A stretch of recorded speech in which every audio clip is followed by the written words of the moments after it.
Bismillahirrahmanirrahim. Assalamualaikum warahmatullahi wabarakatuh. Innal hamdalillah nahmaduhu wa nasta'inuhu wa nastaghfiruh wa na'udzu billahi min sururi anfusina wa min sayyiati a'malina. May yahdihillahu fala mudhillalah wa may yudlil fala hadiyalah.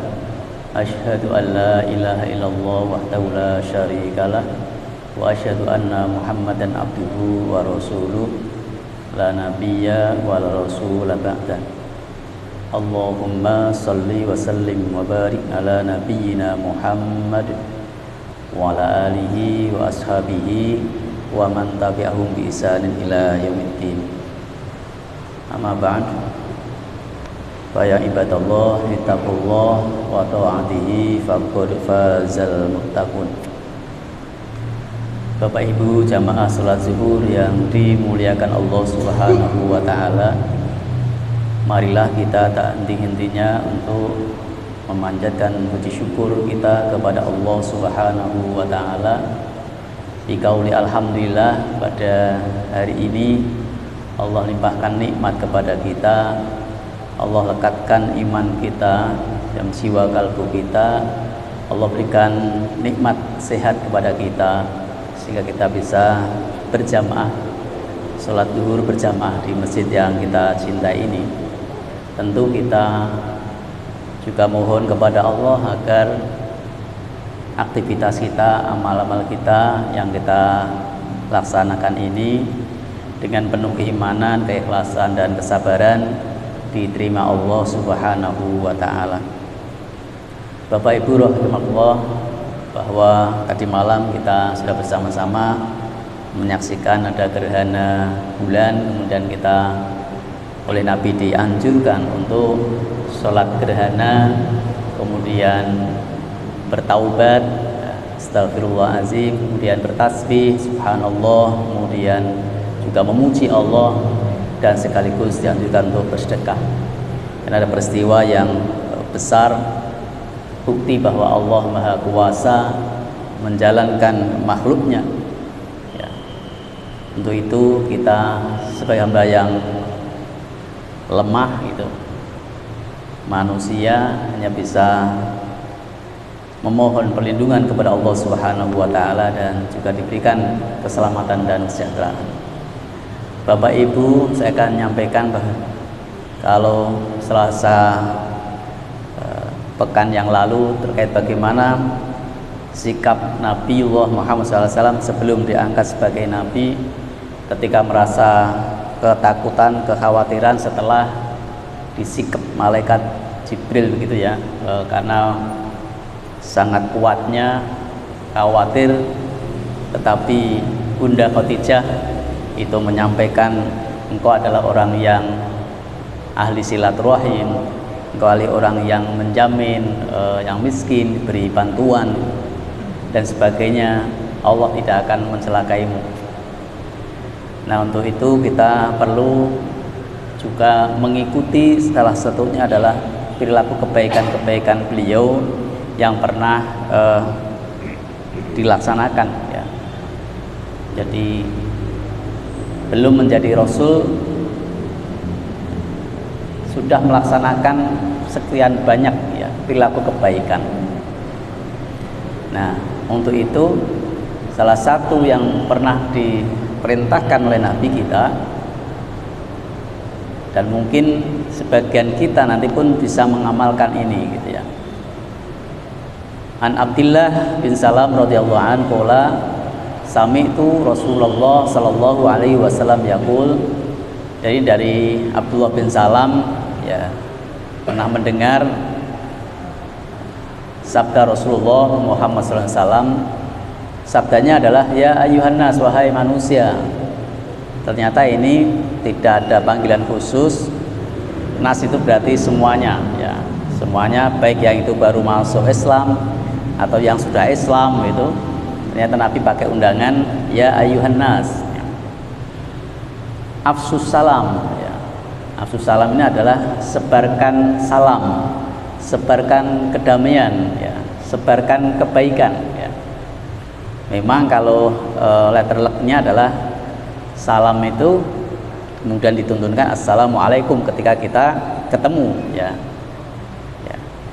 Bahkan di hadis lain itu, berikanlah salam kepada orang yang kamu kenal maupun tidak, gitu. Nah, kalau merujuk ini begitu pentingnya, begitu bagusnya terkait tebar salam ini, gitu. Jadi orang yang tebar salam itu mukanya saja sudah berbeda, sudah menunjukkan kedamaian, mengajak damai, menunjukkan raut muka yang enak, ya, dipandang begitu. Nah, inilah nanti salah satu menjadi faktor untuk menuju surga Allah. Jadi salah satu penyebab dalam faidah dari hadis ini adalah salah satu penyebab bisa masuk surga itu punya ciri, yaitu ternyata afsus salam ini. Kemudian yang kedua adalah wasalul arham, menyambung hubungan silaturahim, ya. Dan ini juga secara umum kita hidup bermasyarakat itu heterogen, jadi kepada siapapun, ya, bisa keluarga kita, tetangga kanan kiri kita, di kantor, dan seterusnya. Semua yang kita kenal perlu kita rawat, bahkan itu kita dilarang untuk qati'ur rahim, memutuskan silaturahim, ya.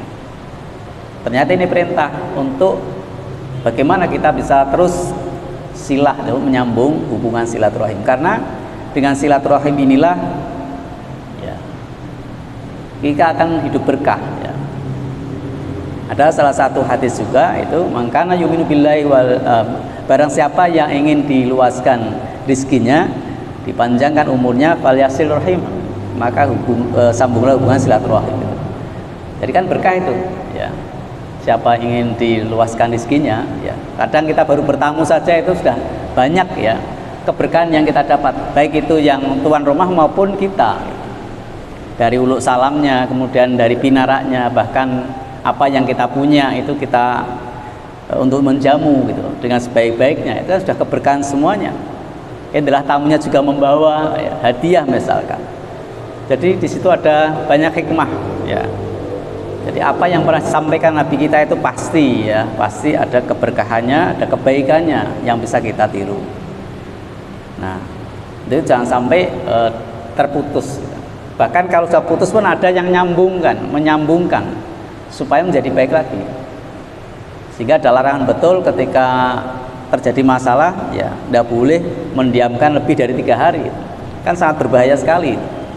Ya, segera ada mungkin pihak penengah, ya, pihak penengah untuk bisa segera didamaikan lagi, ya, itu. Kemudian yang ketiga adalah watimu to'am, ya, memberikan makan. Memang ada keterangan lain itu adalah bagi yang membutuhkan, ya. Ini adalah simbol, ya, simbol-simbol terkait dengan amalan, ya. Kalau kita lihat tadi salam adalah simbol lesan kita, ya, lesan kita, kemudian sekaligus raut wajah kita, ya. Lesan kita sering kita hiasi dengan salam, itu berarti kan ketemu assalamualaikum, kemudian waalaikumsalam warahmatullah, kan. Jadi kita hiasi itu ketika ketemu orang, ya. Kadang kan ketemu orang baru belum salam tapi sudah yang keluar yang kasar kadang. Kemudian yang kedua silaturahim adalah bisa gerakan tubuh atau juga bisa lewat gerakan yang kita punya, ya.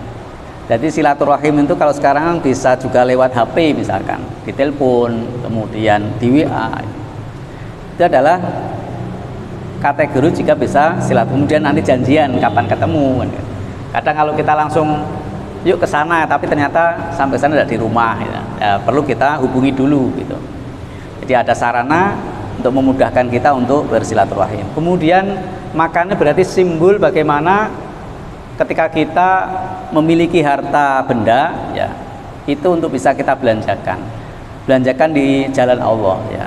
Simbolnya lewat memberikan makan, ya. Meskipun tidak hanya ini, gitu. Ada saudara kita butuh uluran tangan, bantuan, ya. Jadi ini kan salah satu contoh, gitu. Salah satu contoh bagaimana kita berbuat baik itu adalah memberi makan, gitu. Tapi juga tidak dipungkiri bisa memberikan yang lain, ya. Misalkan anak saudara kita butuh belum bayar SPP misalkan, ya bisa kita bantu. Kurang berapa sih misalkan.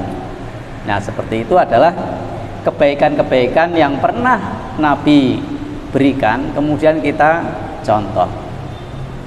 Kemudian yang keempat adalah wasallu billaili wan nasu niyam, dan sholatlah ya billail dengan atau di waktu malam ya.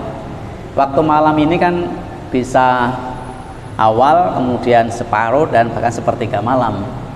Itu dianjurkan betul, karena sholat yang utama setelah sholat maktubah, sholat fardu adalah sholat malam. Dan ini memang perlu perjuangan saya kira. Jadi empat-empatnya saya kira juga perlu perjuangan semuanya, karena tidak terbiasa kita salam tadi juga harus melatih. Kemudian silaturahim itu juga butuh perjuangan. Kalau kita terbiasa tidak silaturahim harus kita latih ya. Kemudian berbagi tadi juga begitu ya, semua ternyata butuh. Nah yang keempat ini memang butuh betul-betul berjuang untuk bangun gitu. Karena di sini ada kalimat warna suniam, dan sedang manusia lain itu sedang tidur gitu. Nah, berarti kan tidak semua gitu. Tidak semua itu bisa bangun ya. Atau bahkan bangun hanya dia pipis kemudian tidur lagi gitu ya. Jadi Bapak sekalian, kita bisa melaksanakan kegiatan-kegiatan yang pernah dicontohkan oleh Nabi kita. Kemudian hadis ini itu dengan tadkhulul jannata, kamu akan dimasukkan ya ke surga bisalam, dengan kedamaian, dengan selamat itu. Jadi ada empat hal menjadi faktor penyebab ya kita dimasukkan surga Allah Subhanahu wa taala. Luar biasa ini ya. Dan namanya adalah bisa kita lakukan ya. Tetapi dilakukan dengan penuh ya perjuangan juga, karena tidak sekedar mudah, tidak. Apalagi untuk nanti istiqomah gitu ya. Tetapi perlu kita coba ya. Kita biasakan, kita memang harus kita paksa ya. Kalau tidak terbiasa salam, kita coba terus, kemudian menjadi kebiasaan. Kalau sudah menjadi kebiasaan, menjadi budaya kita. Begitu juga silaturahim, sering kita bersilaturahim terus istiqomah. Kemudian memberi makan tadi juga kita bisa mohon pada Allah terus gitu, istiqomah untuk berbagi ketika punya rezeki. Kemudian yang terakhir juga bagaimana kita bisa mohon pada Allah bisa istiqomah sholat kita. Nah, tapi ternyata butuh perjuangan untuk menuju istiqomah. Nah, kalau sudah istiqomah ini nanti begitu tidak melaksanakan tuh rasanya udah beda lagi begitu. Jadi udah beda, rasanya tidak nyaman. Wah, tadi malam kok saya tidak bangun ya gitu ya. Jadi ada rasa yang kurang batin kita. Seakan-akan Anda menjadi makanan kita gitu. Jadi kalau sudah terbiasa makan rohani kita laksanakan, nah itu begitu tidak itu jadi ya, kayak lapar gitu ya gitu. Nah saya kira ini hadisnya diriwayatkan oleh At-Tirmizi, kemudian Ibnu Majah, Ahmad dan Ad-Darimi. Jadi sahih ya, bisa kita amalkan. Nah mudah-mudahan dengan 4 hal ini kita bisa rutinkan istiqomah, dan mohon kepada Allah diberikan kekuatan dari 4 ini untuk bisa melaksanakan sebagaimana ini diperintahkan oleh Nabi kita Muhammad Sallallahu Alaihi Wasallam. Terima kasih atas perhatiannya dan menjadi rumah kita. Mohon maaf atas segala kekurangannya. Subhanakallahumma bihamdika asyhadu an la ilaha illa anta astaghfiruka wa atubu ilaik. Wassalamualaikum warahmatullahi wabarakatuh.